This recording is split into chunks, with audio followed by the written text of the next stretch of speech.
Yes, hello people, welcome back to the channel Football Therapy with me, your host, Jan. I hope you're doing well, I really do hope that. Welcome back to Chelsea News, the daily series here on the channel, twice daily, sometimes thrice daily series here on the channel, where I reflect on what's being said about Chelsea in the headlines, in the news, giving you my opinion on it, but of course, as always, more importantly, asking for yours. Many a headline at the moment, of course. Pochettino's got his feet under the table. He's said some great things in his opening interview. If you're yet to see my reaction, or you're interested in my thoughts and reaction to his first and very impressive interview of Chelsea media, go watch my previous upload. It's a cracker. But today, we're talking about Chelsea looking to sign yet another Brazilian wonder kid. When does it end? We'll have too many. Are we going to buy them into Chelsea, funnel them out to the multi-club model?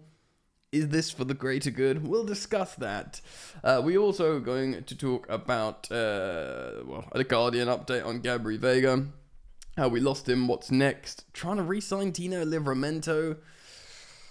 And there's other things to talk about, Kaisado, maybe a fleeting moment on Fede Valverde of Real Madrid. Strap yourselves in. I thank you for liking and subscribing to support the content. It really means a lot to me and I love you for it. Hit the bell if you're going to subscribe because, so many uploads and you want to keep up. Alright, so we're not going to spend much time on it, but Moises Caicedo, the deal is very much on. As Fabrizio Romano, transfer guru, explains, of course there is a gap in valuation, as there always is in these negotiations. They want over 100 million. We originally bid in a 60 million pound test the water bid. We were never going to get him for that. But Chelsea, as previously stated here on this channel, do want to acquire Moises Caicedo for 70 plus 10. Now, I wonder if we can, because if Arsenal do get Declan Rice, I don't know how much competition there is currently swimming around the transfer pool for a very highly rated Kaisado.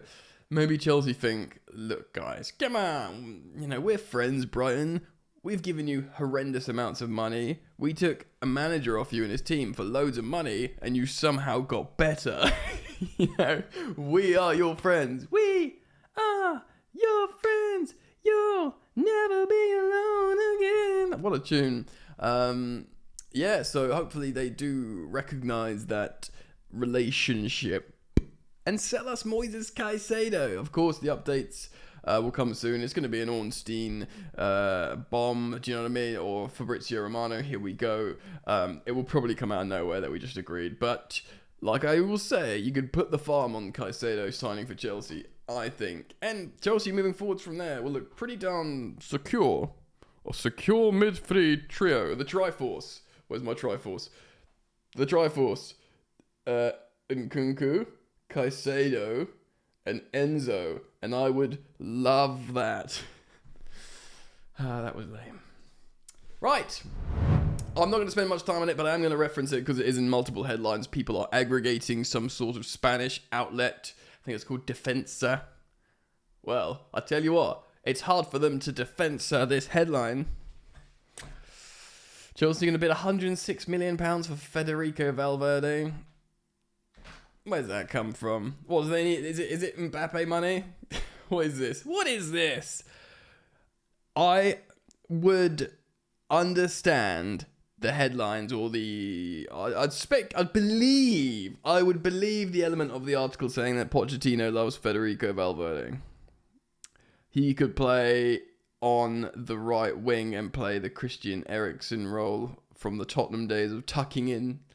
Because he does. Fede Valverde plays as a midfielder or a forward. He'd also represent the sort of Kai Havertz and Mason Mount replacement hybrid, Champions League winning superstar, really. Like, he's really young as well. He's really high profile, but it's not going to happen. Well, I'll be very surprised if it does. I'd be very happy if he does, because this is like Galactico joining Chelsea. Granted, sort of newly surfaced Galactico, who sort of brought into the team by Ancelotti more and more. And, it was the front three consisted of him, Rodrigo wouldn't always play. It would be like Benzema and Vinicius, and then it would be a kind of like a 4-4-2, but Fede would kind of go between the midfield and the front three. Very, very versatile and very effective catalyst style player, should I say. But yeah, it'd be way too much money. And you talk about wage structure at Chelsea, they'd come and blow that out of the water. Like Mason Mount leaves Chelsea because he doesn't feel valued and doesn't get the money he wants. And then we just sign Fede Valverde. And many of you will be like, yeah, well, Fede is this Galactico Champions League winner. Mason Mount's a top tier Champions League winner as well, but he is now, even though he hasn't actually officially left Chelsea, I feel he is in the past. He has been removed from the wall, and that's not sour grapes. I just feel we should have current Chelsea players or players that aren't currently playing for rivals. That's why Drogba gets to stay. Of course, Drogba gets to stay. I mean, give me, you know. So Fede Valverde is almost certainly not coming to Chelsea. Right, before we talk about the Guardian article and some insight on what Chelsea are doing with midfielders, let's talk about this Brazilian kid, Matheus Franco. Pochettino keen to add a highly rated Flamengo midfielder as part of his Stamford Bridge revolution. Right, is he? Is he? Or is this just Chelsea's Project 2030, buy every young and talented player and loan them out? I think The Mail, written by Simon Jones, is actually pretty good usually. I think this is silly sausage business. I don't think Pochettino wants this random Flamengo teenager to come and join his midfield. Let's think about our headlines here, friends. Chelsea are looking at £25 million for Flamengo's highly rated midfielder Matheus Franco. So he's still a teenager. When a Brazilian team sells a teenage player for £25 million sterling, that is a lot of money. Granted, Endrick went for €60 million to Real Madrid. He was 16 actually. That still blows my mind. I would have loved for him to come to Chelsea because he's like a proper proper Brazilian centre forward goal scoring machine at 16 years old, and Real Madrid have got him, which is just bleh. Anyway, this kid. So the Brazilian teenager caught the eye of a number of European clubs after a breakout season with Flamengo. Franco was a former target of Newcastle, more recently of Crystal Palace and West Ham, but the Mail Sport understands Chelsea are now exploring a move for him. Of course we are. Yeah, and especially these South American kids, you can't get him straight into the team. They have visa issues, like a la Andre Santos. Just look at him. He should be able to join the squad now, but we couldn't bring him straight in. So this would very much probably be go to a European club, one of our European clubs. Hey, we've got Strasbourg. Immediately funnel them through there so they can get their visas, navigate and wriggle past the new Brexit rules, and land in the Premier League, baby. So he started his career in the academy and made his debut in 2021.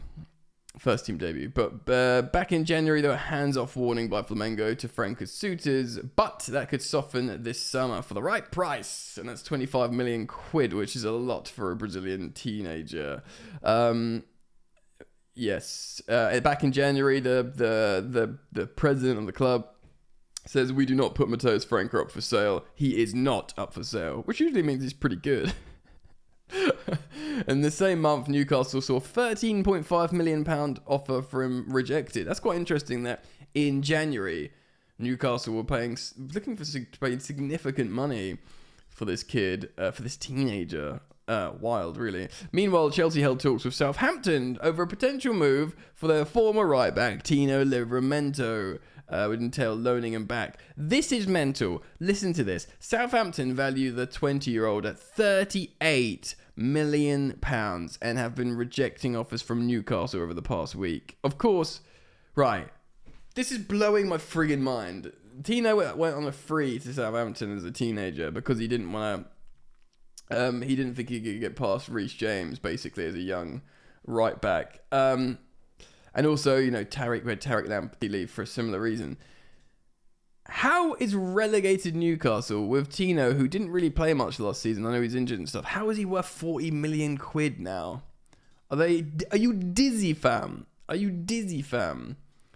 And also, what the frick ruddy horror are we doing when we've got Malo Gusto and Reece James? Heck, we might even have friggin' Trevor Chalobah could still play right back. So why are we going to spend... it's not suggesting we would pay 40 million quid or 38 million quid for Tino Livramento, but buying him and loaning him back so he plays in the Championship. I mean, Chelsea might think, right, this kid is genuinely one of the best right backs in town, in the Premier League. We want him on our books. This is just mental. So Newcastle, so apparently we're doing whatever Newcastle do. If Newcastle do it, we'll do it, but offer double. So they offered 12 million in the recent days. They increased their offer from 12 million to 21 million. I get it. If they sign Tino Livramento for 21 million pounds and he's their right back for a decade, they will be absolutely laughing. In this current climate, they could be like a, ASP style value in terms of inflation. Look, what the hell are we doing? I'm not going to spend any more time on it. If we sign him, whatever. At this point, I'm not going to get stressed out of it. But it seems ruddy mental. Chicken Oriental, if you ask me. So what's going on with Gabri Vega? Jacob Steinberg writes on The Guardian, Paris Saint-Germain are looking to beat Chelsea, Liverpool, Manchester City to the signing of Gabri Vega. Chelsea have targeted Vega as a replacement for Mason Mount, which we've spoken about before, who is set to undergo a medical before joining Manchester United. As far as we're concerned, Mason Mount should have completed his Manchester United medical at this point. The Celta midfielder emerged as one of the best young players in Europe last season, and his contract contains a £34 million release clause. Liverpool and City have looked to Vega, who plays predominantly as a number 6. Ooh, I didn't know that. He's gets so many shots on goal, I thought he was an 8 or a number 8. While there is, but to see it predominantly as a number 6 is very interesting. While there is interest from Barcelona, however, PSG are looking to strengthen in the midfield and sign Vega, who scored 11 goals and 4 assists from midfield last season, which is very, very good. Of course, they beat us to Ugarte as well. Chelsea need additions in midfield, losing Mount, Kante, Kovacic. He didn't mention Loftus-Cheek here as well. Vega is a prominent on their shortlist, but he's expected to move. Also, it's worth mentioning, we keep speaking about it, looking at the Chelsea squad list. I know he's not a midfielder, but Barbarama is set to leave Chelsea. The day has come. Mutual consent, they say. He probably came in the office and they were like, he was like, shall I go? Yeah, I think you should go. And I think he's going to join, what's he going to join? He's going to join a club. Is it PAOK? A Greek team? On a free? Anyway, it's time, isn't it? So thank you for your service, Baba Rahman.